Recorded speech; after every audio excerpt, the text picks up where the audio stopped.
Alice, a girl with a mind full of questions, was reading under a tree when a white rabbit in a waistcoat rushed past, muttering, "Oh dear, I'm late." Curious, Alice jumped up and followed him. The rabbit disappeared into a large hole under the hedge. Without a second thought, Alice went in after him. Instead of dropping, Alice found herself falling very slowly. She passed bookshelves, maps, and even a floating teacup. She wondered, will I ever reach the bottom? After what felt like an age, she landed softly on a pile of leaves. Alice stood in a hall with many doors, but all were locked. A small golden key lay on a table, but it was too high. Then, she saw a bottle labeled "Drink Me." Bravely, she took a sip and shrank to the size of a mouse. Now the key was within reach, but the door was still too small. Under the table, she found a cake with "Eat Me" written on it. She took a bite and suddenly grew as tall as the ceiling. She was so big that she started to cry. Her giant tears created a large puddle on the floor. As Alice cried, she shrank back to her normal size and fell into the puddle she had made. She was not alone. A nervous mouse, a cheerful dodo, and other animals were swimming in what was now a pool of tears. "This is all my fault," Alice confessed. To get dry, the dodo suggested a caucus race. Everyone ran in random circles until they were dry. There were no rules, and everyone won. Alice learned that in this strange world, things didn't always have to make perfect sense. Lost in the woods, Alice met a grinning Cheshire Cat floating in a tree.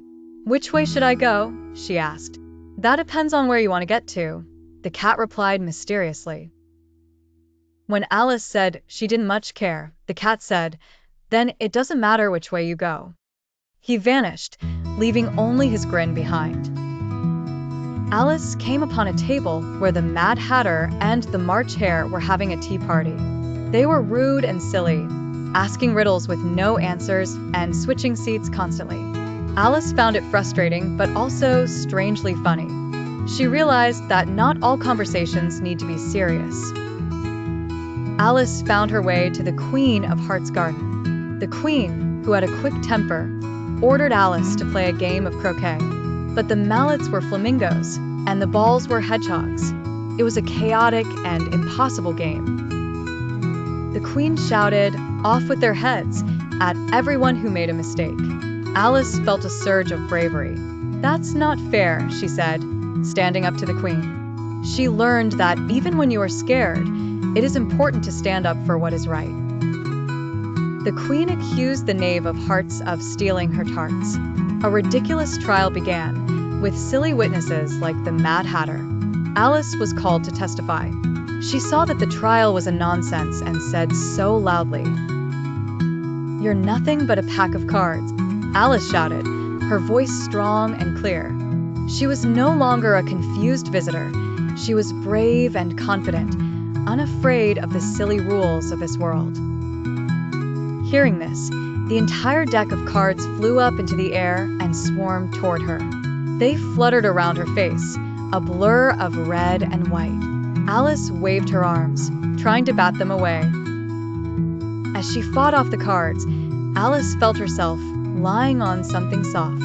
She opened her eyes. The cards were just leaves falling from the tree above her. She was back on the riverbank, and her sister was gently waking her up. It had all been a wonderful, incredible dream.